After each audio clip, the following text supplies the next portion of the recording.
noite. Agradeço a oportunidade de poder me manifestar novamente nessa tribuna. Reitero a honra que é poder estar aqui com Vossas Excelências e retomando o tema que hoje me parece o mais importante no nosso país, volto a falar sobre o inquérito que foi instaurado no âmbito do Supremo Tribunal Federal por ordem do presidente do Supremo Tribunal Federal.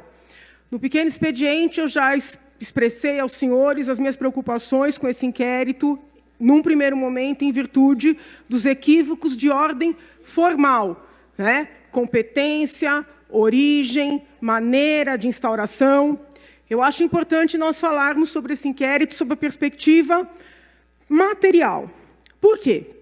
Quando eu digo material, ou seja, o mérito do inquérito. Esse inquérito foi instaurado no mesmo dia em que ocorria no Supremo Tribunal Federal um julgamento extremamente polêmico, que era a discussão referente à competência para apurar os crimes de corrupção envolvendo políticos.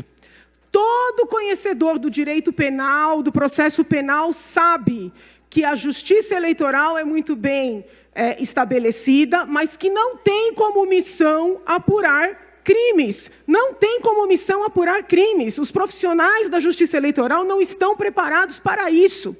Todos nós sabemos, eles conferem documentação, eles fazem as somagens, né, eles checam a correção do procedimento da campanha.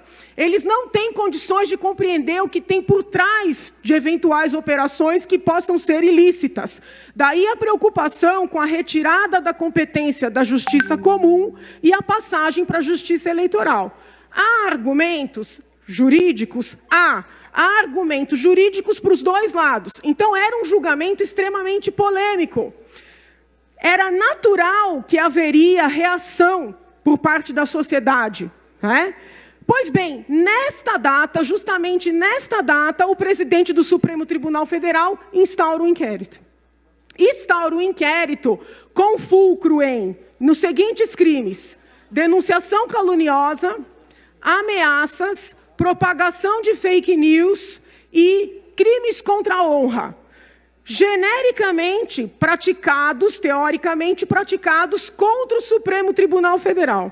O que ocorre, excelências, é o seguinte: esses crimes que são apontados, os fatos não são definidos, que já é um problema que eu falei no pequeno expediente. Mas esses crimes são crimes de naturezas diversas e são crimes de reprovabilidade diversa. É muito diferente falar de um crime contra a honra, um xingamento, por exemplo, e uma ameaça, não é? Todos nós somos xingados todo santo dia nas redes sociais. As ameaças têm pesos diferentes. A denunciação caluniosa, tecnicamente, exige a instauração de um procedimento. Não basta você xingar uma pessoa, você atribuir um fato supostamente ilícito a essa pessoa para dizer que você está praticando denunciação caluniosa. É necessário ter a instauração. Quando o presidente do Supremo Tribunal Federal manda instaurar um inquérito falando que houve denunciações caluniosas contra o Supremo Tribunal Federal, nós queremos saber quais são esses procedimentos. Porque é técnica a coisa, né? Não existe denunciação caluniosa solta. É técnico. Qual é o inquérito que foi instaurado falsamente? Porque denunciação caluniosa é você dar ensejo à instauração de um procedimento contra alguém sabendo que a acusação é falsa. Qual foi o procedimento que foi instaurado contra algum ministro do Supremo falsamente? Nós queremos saber. Divulgação de fake news. Quais são as fake news? Porque nós queremos saber se são fake mesmo. Ou se tem algum indício de veracidade. Porque se houver alguma veracidade nessas supostas fake news, nós queremos que sejam investigadas. O problema é que o presidente do Supremo Tribunal Federal, no mesmo dia, um dia polêmico, de um julgamento polêmico, de um julgamento que vai, infelizmente, favorecer a impunidade nesse país, ele instaura um inquérito com um objeto de apuração genérico e, pior, sob sigilo. Então, nós temos uma república em que existe um inquérito em trâmite, sob sigilo, sem um objeto definido. fica a sensação ruim de que é um aviso para que ninguém questione nenhum ministro do Supremo Tribunal Federal. Se não tem definição, se não tem um fato passado preciso, e é baixado, né, porque a palavra é essa, é baixado no dia de um julgamento que vai trazer reações. Qual é o sentimento que fica? Que ninguém pode questionar o Supremo Tribunal Federal. E isso acontece no mesmo dia ou na data próxima, agora não tenho certeza absoluta, em que o professor Modesto Carvalhosa apresenta mais um pedido de impeachment de um ministro do Supremo Tribunal Federal ao presidente do Senado Federal. E isso acontece quando um senador da República, senador Alessandro Vieira, apresenta ao presidente do Senado Federal um pedido de instauração de uma CPI que popularmente ficou conhecida como lava-toga. Num primeiro momento, o senador foi muito criticado. Foi muito criticado, porque disseram que o pedido dele não era definido, não tinha pontos definidos. Aí eu solicitei o requerimento do senador, e os pontos estão lá. Nós podemos concordar ou não concordar, mas existe definição do que ele quer que seja investigado. A mesma coisa com relação aos pedidos de impeachment que foram apresentados de ministros do Supremo. Podemos concordar ou não concordar, mas a Constituição Federal garante aos cidadãos apresentarem pedidos de impeachment contra presidentes da República, contra ministros de Estado, contra ministros do Supremo. Então, quando um inquérito sigiloso, de objeto indefinido, é apresentado neste contexto, soa para a cidadania, muito embora acredito, quero crer que não tenha sido esta a finalidade do presidente do Supremo Tribunal Federal, mas soa como um recado, soa como um aviso de que quem ousar questionar um ministro do Supremo Tribunal Federal poderá ser perseguido com todo rigor.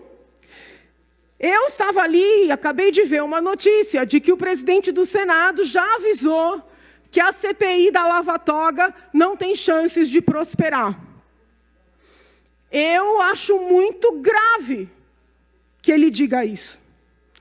Entendo grave que ele diga isso, porque ele foi eleito para mudar a maneira de conduzir o Senado Federal. Por que ninguém queria Renan Calheiros?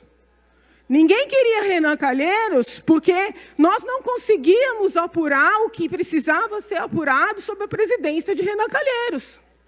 Aí houve toda aquela pressão social para que o opositor de Renan Calheiros fosse eleito. Davi Alcolumbre foi eleito presidente do Senado. Hoje, eu ouso dizer, com respeito a todas as demais autoridades, que é o homem mais importante nesse país. Porque está nas mãos dele dar andamento a investigações que há anos precisariam ser feitas e não foram feitas. Sem prejuízo da sua palavra, pois só não. para avisar a assessoria que não pode entrar em plenário, por favor, polícia militar, segurança, por gentileza, sem prejuízo. Eu vou a palavra a vocês. Então, excelências, nós temos que tomar cuidado, nesse aspecto eu acho que a deputada Bebel falou bem, nós temos que cuidar das regras, para que elas sejam observadas em todas as circunstâncias, para que nós não tenhamos arbítrios. Este inquérito, instaurado pelo presidente do Supremo Tribunal Federal, no contexto em que instaurado, foi o fato mais grave dos últimos tempos. Porque estão sendo constrangidos com esse inquérito todos os cidadãos brasileiros, os cidadãos que apresentaram os pedidos de impeachment, o senador que pediu a CPI, os procuradores da República que alegaram suspeições de ministros, os auditores fiscais que ousaram fiscalizar, sendo que essa é a função deles. Então, o que nós queremos saber, e me parece um direito da cidadania, é, afinal, do que trata esse inquérito? Qual a finalidade desse inquérito? E eu, finalizando aqui, peço Vênia 2 segundos a mais, para dizer o seguinte: neste ato simbólico, eu subscrevo o requerimento do senador Alessandro Vieira, que pede a instauração da CPI da Lava Toga. Com isso, não estou apontando culpa a quem quer que seja.